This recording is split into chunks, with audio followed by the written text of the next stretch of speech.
Topic है वो क्या है, ह्यूमन सर्कुलेटरी सिस्टम, रक्त परिसंचरण तंत्र। और अकॉर्डिंग मतलब सबका अपना अपना एरिया ऑफ इंटरेस्ट होता है। मेरे हिसाब से पूरी बायोलॉजी का सबसे इम्पॉर्टेंट टॉपिक है ये, और सबसे इंटरेस्टिंग टॉपिक है, और सबसे बेहतरीन टॉपिक है ये सर्कुलेटरी सिस्टम या रक्त परिसंचरण तंत्र जिसको हम बोलते हैं। क्योंकि इस चैप्टर में हम लोग हार्ट पढ़ने वाले हैं, ब्लड पढ़ने वाले हैं, और ये दोनों तीनों चीज़ें जो है ना, मतलब हार्ट, ब्लड और ब्लड वेसल्स, तीन चीज़ें हम यहाँ पे पढ़ेंगे। ये आपका पूरा बॉडी का सबसे इम्पॉर्टेंट कॉन्टेक्स्ट है, सबसे इम्पॉर्टेंट चीज़ें हैं आपकी, सबसे इम्पॉर्टेंट ऑर्गन्स करके टर्म किया जाए तो हार्ट हमारे शरीर का सबसे इंपॉर्टेंट ऑर्गन में काउंट किया जाता है। रीजन इसका यहाँ पे ये रहेगा, देखिए सबसे पहले जब हमारे बॉडी में, अगर हम अपने बॉडी की फॉर्मेशन की बात करते हैं, जैसे कि जेई का जो पेपर हो रहा है ना, उसमें जो जो क्वेश्चंस पूछे जा रहे हैं, मैं जरा उन क्वेश्चंस को भी साथ में डिस्कस करती जाऊंगी ताकि आप लोगों को पता लगे कि किस तरीके के क्वेश्चन फॉर्मेट होते हैं। देखिए सबसे पहले हार्ट जो हमारा है वो हार्ट का साइज वगैरह पहले डिस्कस करते हैं। जब भी हम ब्लड सर्कुलेटरी सिस्टम पढ़ते हैं ना, या रक्त परिसंचरण तंत्र वाला जो चैप्टर है उसको पढ़ते हैं, उसमें तीन चीज़ें इंक्लूडेड होती हैं। पहला हमारा यहाँ पे हार्ट रहेगा, ठीक है।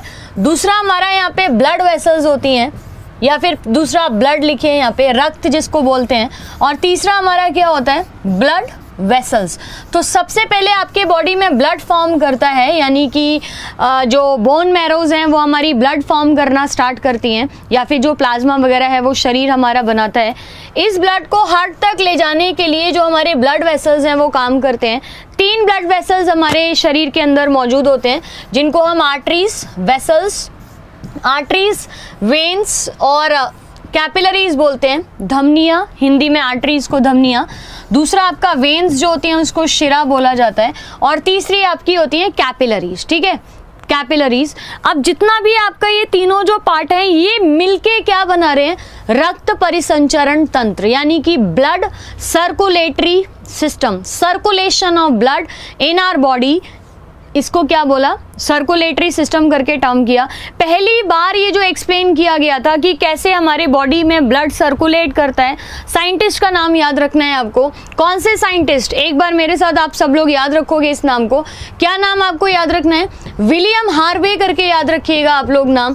पहली बार हमारी बॉडी में सर्कुलेशन कैसे होता है, या किस तरीके से हमारी बॉडी का जो सर्कुलेटरी सिस्टम है वो रन करता है, या ये तीनों चीजें किस तरीके से आपस में कोरिलेट करती हैं, कोऑर्डिनेट करती हैं, ये किसके द्वारा बताया गया था, विलियम हार्वे के द्वारा। आपको याद रखना है पहली बार। और ये क्वेश्चन आता है एग्जाम में, scientist who explained about the circulation of blood in our body या इन आवर वेसल्स। तो आंसर क्या करना है आपको, विलियम हार्वे करके याद रखना है। नॉर्मली अगर हम चीजों की बात करें तो जैसे मैंने आपको बताया, हार्ट हमारा पंपिंग ऑर्गन है जो कुछ नहीं करता, खाली ब्लड को पंप करने का काम करता है। डिस्पाइट ऑफ दिस ये हमारी बॉडी का सबसे इंपॉर्टेंट ऑर्गन करके टर्म किया जाता है।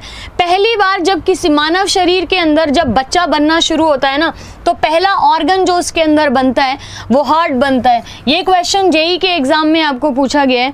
जब भी भ्रूण का विकास होता है या किसी भी आफ्टर फर्टिलाइजेशन जो पहली बार बच्चा बनता है, उसमें पहला जो ऑर्गन है ना फर्टिलाइजेशन के बाद, जब वो एक चावल के दाने के बराबर होता है, तीसरे हफ्ते के आखिरी में, मतलब पहले महीने के फर्टिलाइजेशन के तीसरे हफ्ते के आखिरी में जो सबसे पहला अंग बनता है, पहला ऑर्गन जो बनता है, नाम क्या याद रखना है आपको, हार्ट पहला ऑर्गन है जिससे ब्लड सर्कुलेट करता है। उस स्टेज पे जो बच्चे का साइज होता है ना, वो सिर्फ और सिर्फ एक बड़े चावल के दाने के बराबर होता है, मात्र इतना सा साइज, ठीक है।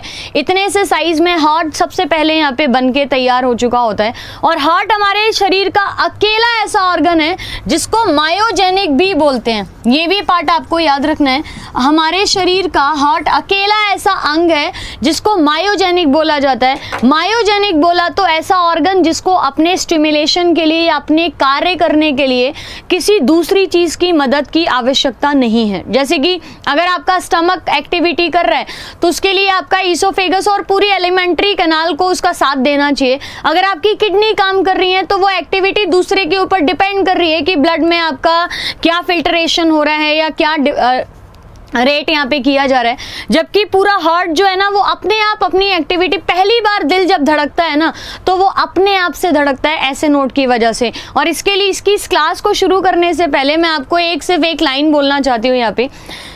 जब टेस्ट ट्यूब बेबी बनाया जाता है ना, मतलब वैज्ञानिकों ने, आपको पता है साइंटिस्ट ने हर चीज़ की खोज कर ली है, हर चीज़ साइंटिस्ट के जो बस में है ना वो पॉसिबल है। स्टेम सेल से आप बॉडी के हर एक अंग को बना सकते हो, स्टेम सेल से पूरी बॉडी डिराइव की जा सकती है, लेकिन स्टेम सेल से या फिर टेस्ट ट्यूब बेबीज़ में, टेस्ट ट्यूब बेबीज़ जो बनाए जाते हैं आप पूरा बच्चा बना सकते हो, कोई दिक्कत नहीं है। लेकिन दिल धड़कता है ना, वो कोई भी साइंटिस्ट अभी तक एक्सप्लेन नहीं कर पाया कि पहली बार उस चीज़ में जान कैसे आती है, पहली बार दिल कैसे धड़कता है। तो ये हार्ट बीट जो होती है वो अपने आप से शुरू होती है और ये बाय नेचर ही स्टार्ट होता है, कुदरत की देन होती है ये हार्ट बीट करना। तो इन पॉइंट्स के साथ स्टार्ट करते हैं। हार्ट का जो साइज है वो क्लोज फिस्ट के बराबर होता है। हमारी बॉडी में हार्ट की साइज जो है वो एक बंद मुट्ठी के बराबर, यानी कि आप अपना अंगूठा अंदर में रखोगे उसके बाद आपकी जो साइज है ना वो आपका बोला जाएगा हार्ट का साइज है। हर किसी का उसके इस पाम के बराबर ही होता है, प्लस माइनस स्टैंडर्ड लेते हैं। हार्ट का वेट हम यहाँ पे नहीं, अभी कभी भी आपको पूछा जाता है, बहुत लाइट वेट होता है हार्ट यहाँ पे। हार्ट का जो साइज है वो क्लोज फिस्ट के बराबर हो गया। हार्ट की जो पोजीशन है वो कहाँ पे रखी होती है, ये आपके लेफ्ट लंग के बिल्कुल कोने पे। ये मैंने आपको कल सर्कुलेटरी, जब हमने रेस्पिरेटरी सिस्टम किया था तभी आपको बताया था, यहाँ पे जो हमारे दोनों लंग्स जो होते हैं उसमें हमारा जो लेफ्ट लंग होता है उसके डायफ्रैगम वाली पोजीशन पे, यानी कि हमारा यहाँ पे छोटा सा हार्ट जो है ना वो इस पोजीशन पे यहाँ पे रखा रहता है, राइट। अब यहाँ पे एक बार सर्कुलेटरी सिस्टम आप देखिएगा, ये जो पूरा हार्ट का फॉर्मेशन है, ये सारे क्वेश्चंस आपको एग्जाम में एज इट इज पूछे जाएंगे। डायरेक्टली सर्कुलेटरी सिस्टम देखना स्टार्ट करते हैं। देखिए, किसी भी मानव के अंदर, किसी भी मनुष्य के अंदर, किसी भी इंसान के अंदर जो सर्कुलेटरी सिस्टम है, जैसे मैंने आपको बताया 3 हिस्सों में डिवाइडेड है। एक तो हृदय, ठीक है, पूरा जो हमारा हार्ट यहाँ पे जो है, ये हार्ट जो है ये आपका पहला पार्ट करके बोला जाता है। दूसरा आपकी ये जो आर्टरीज और वेसल्स जो होती हैं, वेन्स जो होती हैं, ब्लड वेसल्स या फिर रक्त वाहिकाएं जिन्हें बोला जाता है। दूसरा हिस्सा आपका क्या, रक्त वाहिकाएं करके हम इन्हें टर्म करते हैं, रक्त वाहिकाएं या ब्लड वेसल्स करके टर्म किया जाता है। और तीसरा इनमें बहने वाला ब्लड। तो ये पूरा चैप्टर आपका 3 हिस्सों में डिवाइडेड रहेगा, जहाँ पे आज हम सबसे पहले हार्ट वाला जो पार्ट है उसको यहाँ पे करने लग रहे हैं। यहाँ पे आपके लंग्स हैं, ठीक है, ये जो पूरा पोजीशन है, पीछे की साइड आपके लंग्स रखे हुए हैं यहाँ पे इस पोजीशन पे यहाँ पे, और हार्ट आपका यहाँ पे छोटा सा प्लेस है लेफ्ट साइड में, इसको बॉडी के बोला जाता है, पंपिंग ऑर्गन करके टर्म करते हैं। हार्ट का मेन काम क्या होता है, देखो प्राइमरी फंक्शन हार्ट का क्या है, ब्लड को प्यूरिफाई करने के लिए भेजना। सिंपल, प्यूरिफाई करना नहीं, ब्लड को प्यूरिफाई करने के लिए भेजना, सिंपल। ये ब्लड हार्ट के अंदर आता है, जितना भी आपके बॉडी के अंदर ब्लड है वो हार्ट के अंदर आता है। हार्ट उसको सिंपली कहाँ पे भेज रहा है, लंग्स के पास, फेफड़ों के पास भेज रहा है। फेफड़ों के पास क्यों भेज रहा है, क्योंकि फेफड़ों के पास क्या रखे हुए हैं, एल्वलाइज या पुट्टिकाएं रखी हुई हैं, जो कि ब्लड में जो CO2 और O2 है उसको एक्सचेंज करने का काम करने वाले हैं। ये पूरा सर्कुलेटरी जो अपर, अच्छा यहाँ पे अपर बॉडी और लोअर बॉडी अभी समझना। हार्ट में जो ब्लड आता है ना, अगर वो इस बॉडी के पोर्शन से आ रहा है, ठीक है, दिखाई दे रहा है आपको, अगर अपर बॉडी के पोर्शन से यानी कि यहाँ से आ रहा है तो इसको बोलते हैं superior part of the body, ठीक है। ये इतना हिस्सा आपके शरीर का जो है ना उसको बोला जाता है सुपीरियर, ठीक है, क्या बोला जाता है, सुपीरियर करके। और आपका यहाँ के बाद जो लोअर पार्ट है, मतलब हार्ट जहाँ पे हमारा रखा हुआ है, हार्ट के ऊपर वाला हिस्सा सुपीरियर बोला जाता है, और हार्ट के नीचे वाला जो हिस्सा है उसको हम क्या बोलते हैं, इन्फीरियर, ठीक है। सुपीरियर पार्ट और इन्फीरियर पार्ट, अभी आपको हार्ट समझ आएगा। हार्ट एक मायोजेनिक एक्टिविटी, मतलब मायोजेनिक ऑर्गन है, यहाँ पे 4 चैम्बर्स में डिवाइड होता है। अच्छा, पहले ओपन और क्लोज सर्कुलेटरी सिस्टम देखते हैं। यहाँ पे देखिए, किसी भी बॉडी में, किसी भी ऑर्गेनिज्म की बॉडी में हार्ट जो है ना, या जो ब्लड वेसल्स हैं, या जो पूरा सर्कुलेटरी सिस्टम है, वो 2 तरीके का हो सकता है। यहाँ पे एक ओपन सर्कुलेटरी सिस्टम और एक क्लोज्ड सर्कुलेटरी सिस्टम। किसी भी चीज़ को आप ओपन सर्कुलेटरी सिस्टम कभी बोलोगे, किसी भी चीज़ को, मतलब जैसे सर्कुलेटरी सिस्टम है, आप उसको ओपन या क्लोज कब बोलोगे, सिंपल सा पॉइंट है आपका, अगर आपके पास आपका रक्त जो बह रहा है, यानी कि ब्लड जो सर्कुलेट कर रहा है बॉडी के अंदर, वो खुला है, ठीक है, वो नसों में नहीं बंद है, धमनियों में होके नहीं जा रहा है, शिरा में होके नहीं जा रहा है, मतलब आर्टरी वेन्स में ट्रैवल नहीं कर रहा है, कोई ब्लड वेसल अगर बॉडी के अंदर मौजूद नहीं है और ब्लड के अंदर सारे ऑर्गन्स जो है ना वो तैर रहे हैं, फ्लोट कर रहे हैं, तो उसको बोलते हैं हम ओपन सर्कुलेटरी सिस्टम। जैसे कि इंसेक्ट्स में होता है, कॉकरोच का ओपन सर्कुलेटरी सिस्टम होता है, उसके अंदर ब्लड वेसल्स नहीं होती हैं। तो ओपन सर्कुलेटरी सिस्टम किन के अंदर पाया जाता है? जो भी हमारे इंसेक्ट्स होते हैं, आर्थ्रोपोडा जो कैटेगरी को बिलोंग करते हैं, उनके अंदर पाया जाता है। और क्लोज्ड सर्कुलेटरी सिस्टम किसे बोलते हैं?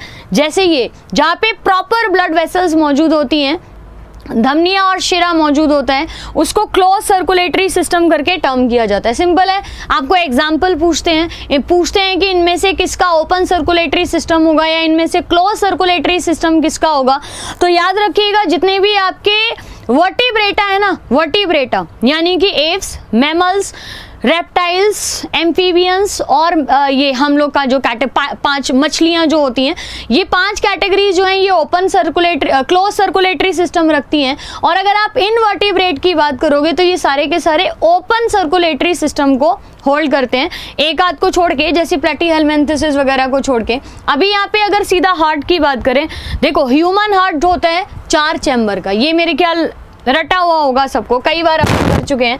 जो मछलियों का हार्ट होता है वो होता है 2 चैम्बर का, जो रेप्टाइल्स होते हैं उनका चैम्बर होता है 3 चैम्बर होते हैं उनका हार्ट, जो एम्फीबियंस होते हैं उनका भी 3 चैम्बर होता है, जो पक्षी होते हैं ना, बर्ड्स जो होती हैं उनका 4 चैम्बर्ड होता है, और जो हम लोग हैं, हम लोग 4 चैम्बर्ड हार्ट के बोले जाते हैं।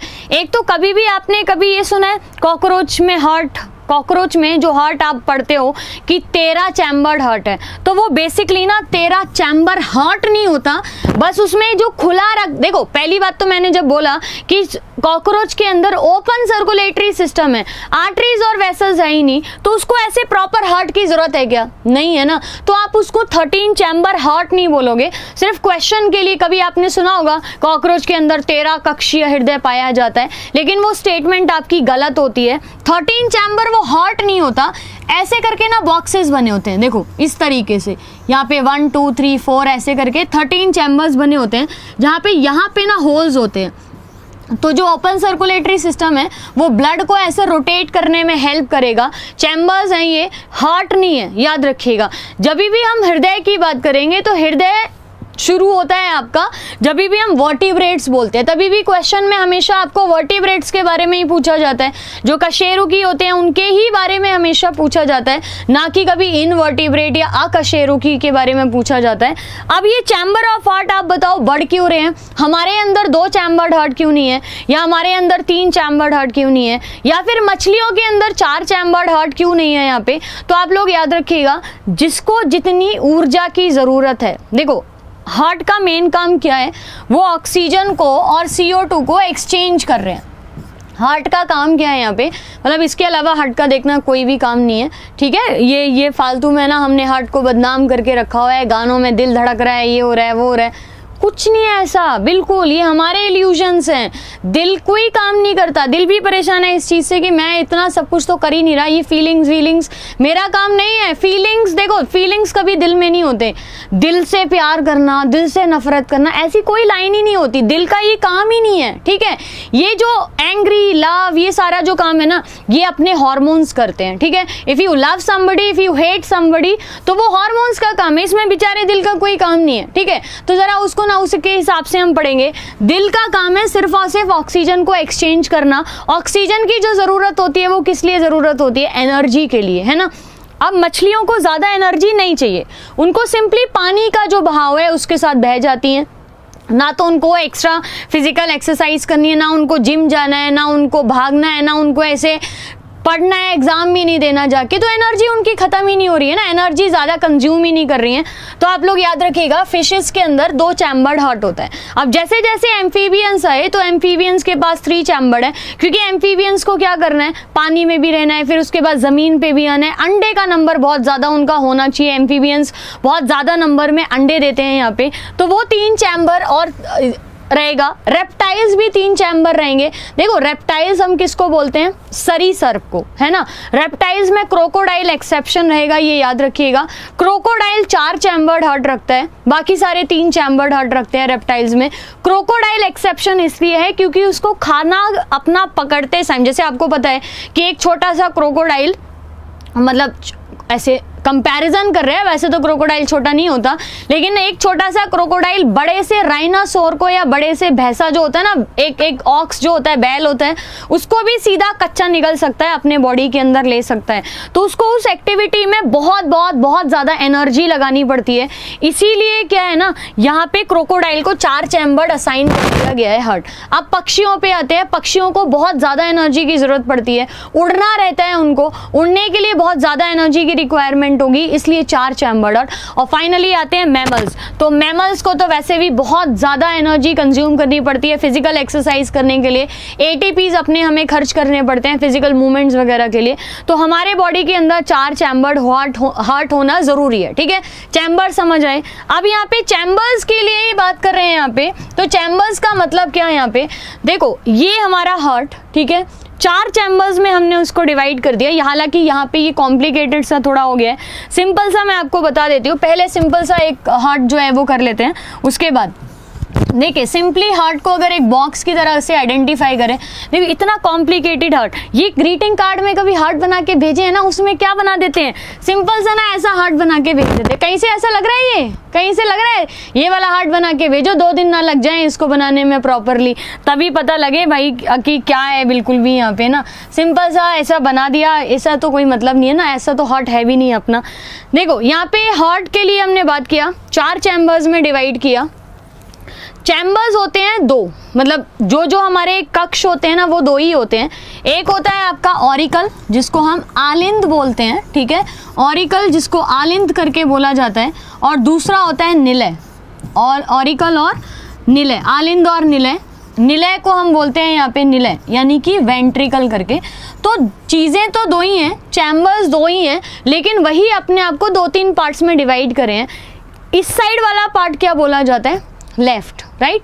इस साइड वाला पार्ट लेफ्ट, वो राइट, लेफ्ट और राइट करके आपको याद रखना है। यहाँ पे चैम्बर्स की, हार्ट की हम यहाँ पे बात कर रहे हैं। तो देखो एक तो ये है कि अगर हम अपने तरीके से देखेंगे ना, तो ये हमारा राइट साइड, अगर जैसे ये वाला हार्ट है, ये पूरा हार्ट है, ये एज इट इज बॉडी में रखा हुआ है, तो ये वाला हिस्सा होना चाहिए लेफ्ट, और उधर वाला हिस्सा हमारा होना चाहिए राइट, है ना। तो जैसे हमारी बॉडी में हार्ट प्लेस है, उसी के तरीके से हम असाइन करते हैं, जहाँ पे ये हमारा हिस्सा क्या कहलाएगा, लेफ्ट हिस्सा कहलाएगा यहाँ पे, और ये हमारा हिस्सा क्या है, हार्ट का राइट साइड। तो जिस तरीके से सर्जन सर्जरी करते हैं, उसी तरीके से अपने हार्ट को हमने डिवाइड कर दिया है राइट और लेफ्ट करके, ये राइट और ये लेफ्ट। चैम्बर्स आपस में डिवाइड है, एक चैम्बर है ऑरिकल, आलिंद, ठीक है, एक चैम्बर है वेंट्रिकल, ठीक है। अब ऊपर वाला फिर से देखिए, फिर से ये चैम्बर है ऑरिकल, ये चैम्बर क्या है, वेंट्रिकल। जैसे मछलियों का हार्ट होता है, तो वहाँ पे एक चैम्बर ये, एक चैम्बर ये, इस तरीके से ये है मछलियों का हार्ट। एक हो गया ऑरिकल, ये हो गया वेंट्रिकल। तो यहाँ पे ब्लड इस जगह पे मिक्स हो जाएगा। प्रॉब्लम ये है, देखो ये मेन प्रॉब्लम है, यहाँ पे जो डीऑक्सीजनेटेड ब्लड यानी कि इम्प्योर ब्लड होगा, और जो प्योर ब्लड होगा ना, वो आपस में यहाँ पे मिक्स हो जाएंगे। इसीलिए क्या करना होता है, हमारे पास 4 चैम्बर इसलिए है क्योंकि कहीं पे भी ब्लड मिक्स नहीं होना चाहिए। अब देखो यहाँ पे कहीं पे भी ब्लड मिक्स होगा, प्रॉपर सेपरेशन है, सेप्टम से ये डिवाइड किया जाता है। अब ये देखना, ये वाला जो पार्ट है ना, यहाँ पे हमने हार्ट को लेफ्ट और राइट पार्ट में डिवाइड कर दिया है, इसको हम बोलते हैं सेप्टम। जैसे यहाँ पे देखो, ये वाला जो हिस्सा है ना, ये वाला पूरा, इसको हम बोलते हैं सेप्टम। यहाँ से हमने अपना इस चैम्बर को और इस चैम्बर को हमने डिवाइड कर दिया, तो ये क्या हो गया, यहाँ पे सेप्टम वाला हिस्सा हो गया।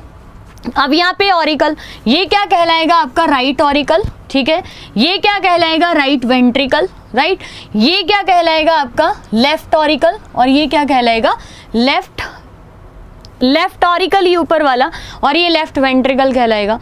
अब आप एक पॉइंट और याद रखिएगा, ऊपर के दोनों चैम्बर जो है ना, ये आपका जो राइट साइड वाले चैम्बर है, ये हमेशा डीऑक्सीजनेटेड ब्लड रखते हैं। डीऑक्सीजनेटेड ब्लड का मतलब क्या हुआ, इम्प्योर ब्लड, अशुद्ध रक्त जो होता है ना उसको कैरी करते हैं।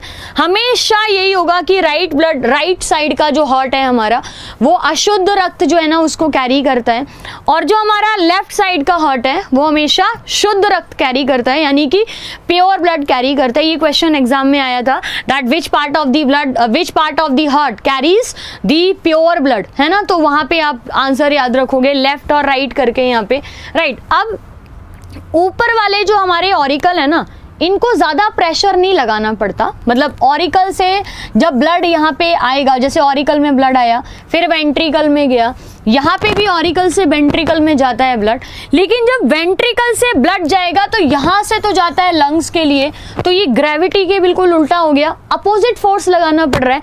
ब्लड यहाँ पे भरा है, ब्लड को ऊपर भेजा जा रहा है ना, तो ये डायरेक्शन चेंज हो गया ना। ऐसे गिरना आसान होता है, ज़्यादा फोर्स नहीं लगानी पड़ेगी, एनर्जी नहीं लगानी पड़ेगी, लेकिन जैसे ही ब्लड को ऐसे भेजना है, या यहाँ से भी ब्लड पूरी बॉडी के लिए जाता है ऐसे करके अरोटा के माध्यम से, अब ब्लड को फोर्स लगानी पड़ेगी। इसलिए आप लोग एक पॉइंट ये भी याद रखिएगा कि जो ऑरिकल्स होते हैं उनकी हमारी वॉल्स थोड़ी सी पतली होती है, जैसे यहाँ पे देखो, और वेंट्रिकल्स की वॉल्स थोड़ी सी टाइट होती है, मोटी होती है, जैसे ये दोनों चीज़ें हैं, ठीक है। यहाँ पे ये दोनों चैम्बर्स जो हैं वो क्या है, थोड़ी सी ये वाली लेयर देखो, ये मोटी सी स्किन की लेयर जो कार्डिक मसल्स की ये बनी होती है, तो उसमें कार्डिक मसल्स का ये बना हुआ है, काफ़ी थिक मसल्स हैं।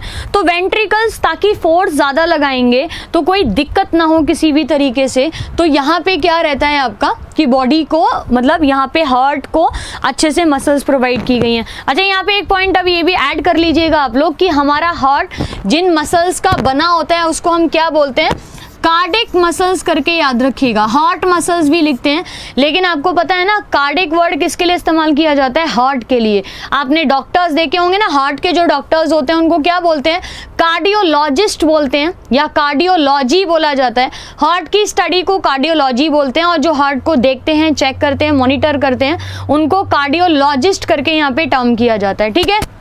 इतनी चीज समझ आई। राइट ऑरिकल में ब्लड, क्यों राइट वेंट्रिकल टाइट होता है, थिक होता है यहाँ पे, और ये पूरा पार्ट। अब आप एक चीज सुनो यहाँ पे ध्यान से, जब भी हम यहाँ पे सर्कुलेशन की बात कर रहे हैं, अच्छा ये डिवीजन भी याद रखिएगा, जो हमारा ये लेफ्ट राइट साइड है वो ऊपर का राइट साइड से नीचे का राइट साइड अलग होता है, जहाँ पे वेल्व्स होती हैं जिसको हम बोलते हैं ट्राइकस्पिड्स वेल्व्स, यानी कि 3 वेल्व्स यहाँ पे लगी रहती हैं। और जो हमारा लेफ्ट साइड होता है वो 2 वेल्व से डिवाइड होता है। वेल्व्स होते हैं जैसे गेट जैसा, जैसे कि इसको अगर मैं आपको वापस एक्सप्लेन करूँ यहाँ पे, जैसे ये चैम्बर है ना, यहाँ पे जो ब्लड है वो यहाँ पे मिक्स ना हो या नीचे ना आए, उसके लिए ना यहाँ पे क्या है, ऐसे करके ना वेल्व्स अरेंज है, यानी कि गेट्स अरेंज है यहाँ पे। जो गेट्स यहाँ पे अरेंज चिपके रहते हैं बंडल ऑफ हिस के साथ इस जगह पे, है ना, ये बंडल ऑफ हिस बोला जाता है यहाँ पे। ये नर्व्स फाइबर्स इसको बोलते हैं। ये नर्व्स के साथ ना ये गेट यहाँ पे जो नीचे वाले जो वेल्व्स होते हैं वेंट्रिकल्स के साथ चिपके रहते हैं। तो जैसे ये पूरा फिल हो जाएगा ना, यहाँ पे ब्लड पूरा आ गया, यहाँ पे ब्लड पूरा एंटर कर गया, ये पूरा यहाँ पे ब्लड आ गया, जैसे इस पे प्रेशर पड़ेगा ना तब ये वेल्व्स ऐसे करके ओपन हो जाएंगी फटाफट, और ब्लड सारा नीचे गिर जाएगा, तुरंत ये बंद हो जाती हैं, ताकि कुछ भी नया जो ब्लड आ रहा है उसमें ये इसके साथ मिक्स ना हो। तो ये प्लीज करके आप लोग याद रखिएगा। यहाँ से ये हार्ट जो है वो ब्लड को वापस आगे सप्लाई करेगा। तो ये चैम्बर्स करके आपको याद रखने हैं पूरा पार्ट। नाउ इसी चीज में कुछ कुछ एक्सेप्शंस याद रखनी है आपको। हमेशा आपके आर्टरीज जो है ना वो प्योर ब्लड कैरी करते हैं, ठीक है। आर्टरीज जो हैं वो क्या कर रहे हैं, धमनियाँ जो होती हैं वो हमेशा प्योर ब्लड कैरी करती हैं, राइट। लेकिन एक एक्सेप्शन याद रखना है, पल्मोनरी आर्टरी। क्या याद रखना है, पूरे आपके शरीर में एक ही आर्टरी है, पल्मोनरी आर्टरी, जो क्या करती है, ब्लड को हार्ट से लंग्स में लेके जाती है। किसके लिए, प्योरिफिकेशन के लिए। कहाँ लेके जा रही है, फेफड़ों के पास। CO2 देना है और O2 लेना है फेफड़ों से। तो एक तो ऐसी जो है वो होगी पूरी वेन जो कि ब्लड को लेके जा रही होगी, है ना, और एक ऐसी वेन होगी जो ब्लड को लेके आ रही होगी, ठीक है। ये दोनों यहाँ पे 2 दिख रहे हैं आपको। अब एक चीज़ आप याद रखना, जो भी आपकी जो ब्लड को लेके जाती है ना, यहाँ पे जो लेके जा रहा है ये ब्लड को, इसको हम बोलते हैं पल्मोनरी आर्टरी। ये एक्सेप्शन है पूरे शरीर की। दूसरा, यहाँ पे लंग्स जो होते हैं ये प्योर ब्लड को यहाँ पे लेके आते हैं, यानी कि उस तरफ में लेके आते हैं, लेफ्ट ऑरिकल में लेके आते हैं।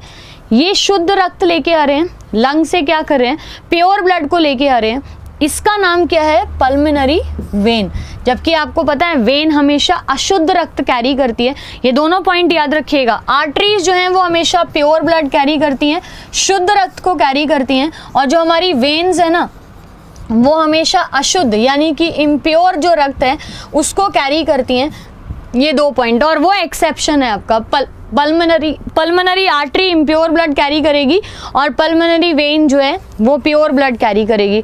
तो ऐसा करते हैं कल ऐसा करते हैं, टेस्ट नहीं, हार्ट से ही शुरू करना है अपने को, ये वाली पार्ट से ही कल शुरू करेंगे। हार्ट वाला पार्ट जो है ना वो पहले कंप्लीट कर लेते हैं, क्योंकि अभी इसको यहाँ पे छोड़ा, क्योंकि फिर उसके बाद सीधा क्लास मंडे को होगी, है ना, फिर दिक्कत हो जाएगी, फिर ना अपने को चीज़ें कोरिलेट करने को मिलेंगी, ना चीज़ें समझ आएंगी। तो कल कंप्लीट करेंगे, कल आर्टरीज, वेसल्स, हार्ट की पूरी फॉर्मेशन और ब्लड वाला जो पार्ट है उसको स्टार्ट कर लेंगे, चलेगा। टेस्ट में आपका वीकेंड का वेट नहीं करेंगे, टेस्ट आपका वीकडेज में ही ले लेंगे, कोई इश्यूज़ नहीं है। लेकिन पहले अपना ये ह्यूमन फिजियोलॉजी अच्छे से कवर हो जाए। देखिए, अच्छा 1-2 चीज़ें और भी मैं आपको बता दूँ। एनटीपीसी का जो आपका एग्ज़ाम का डेट है ना वो आपको पता है प्रोबेबली अगस्त के पहले हफ्ते में आ सकती है। तो हमारे पास अभी हैं 2 महीने, जून और जुलाई वाला पूरा महीना, तो तकरीबन अभी 15 दिन और लगेंगे बायो को कंप्लीट होने के लिए, क्योंकि ह्यूमन फिजियोलॉजी ही ले लेगी अभी 10 दिन के आसपास।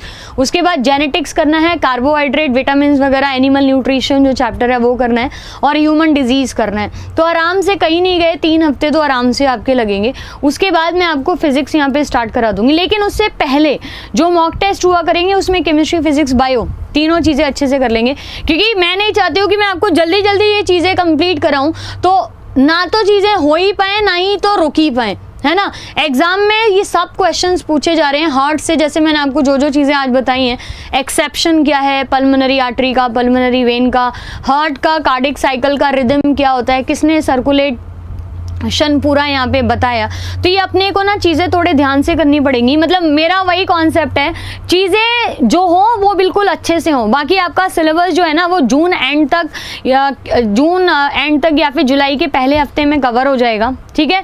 और एग्जाम से पहले हम कम से कम यहाँ पे ही 15-20 मॉक टेस्ट जो है ना वो कर लेंगे, ठीक है। इतना चीज़ क्लियर है, मॉक टेस्ट लेंगे। और दूसरा चीज़ मैं बता देती हूँ, आपके जो प्लस में मॉक टेस्ट चालू हुए हैं वो कल से पहला मॉक टेस्ट आपका चालू हो गया है। वहाँ पे पहले था लगातार करना है, लेकिन अब उसको अल्टरनेट डेज पे कर दिया है, क्योंकि आप लोगों में से कई लोगों ने बोला था, रिक्वेस्ट किया था, और कई लोगों का ये बात था कि सिलेबस अभी पूरा कंप्लीट नहीं हुआ है तो हम कैसे मॉक टेस्ट देंगे।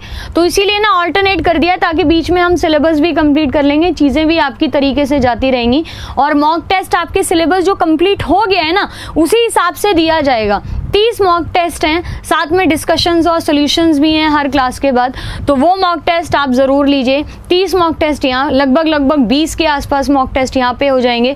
तो अगर आप 50 मॉक टेस्ट के साथ एग्ज़ाम में जाते हो तो मेरे ख्याल किसी को भी इसमें कोई दूसरी राय नहीं होगी कि भाई एग्ज़ाम का कुछ भी गड़बड़ होगा, नहीं होगा। उसमें साथ में आपके PYQ एक्सपेक्टेड सब कुछ आपके लिए किया जाएगा। तो बस आप तरीके से चीज़ें पढ़ते रहिए, अब आगे कुछ भी ज़रूरत पड़ेगी तो एक्स्ट्रा क्लास भी ले लेंगे, चीज़ों को भी कंप्लीट कर लेंगे। तो कल मैं आपके साथ वापस जो सर्कुलेटरी सिस्टम है उसके साथ स्टार्ट करती हूँ। मतलब यहाँ पे हम स्टार्ट करेंगे कि कैसे ब्लड जो है ना वो हार्ट के अंदर सर्कुलेट करता है, घूमता कैसे है, हार्ट का ट्रांसप्लांटेशन पहली बार किसने किया, कैसे होता है, ये सारी पार्ट कल हम कंप्लीट करेंगे, ठीक है। तो thank you so much guys for being with me. कल के लिए सॉरी, मतलब अगर ऐसा कुछ भी रहेगा तो पहले से ही प्लानिंग की जाएगी टाइम वगैरह चेंज करने की। तो मैं आपको कल मिलती हूँ यहाँ पे, ठीक है। Thank you so much. अभी के लिए वीडियो आपको लाइक करना है अगर आपको चीज़ें पसंद आई है तो, बाकी शेयर और सब्सक्राइब तो बनता ही है। PDF अभी आपकी बिल्कुल पीछे अपलोड हो रही है राजन सर जी, ठीक है। He will upload the PDF, इनके पास है PDF, नहीं होएगा तो इनको बोलना है कुछ भी। बाकी PDF अभी आपकी मतलब जोक्स अपार्ट, बट PDF आपकी अभी अपलोड हो जाएगी। Thank you so much, bye bye.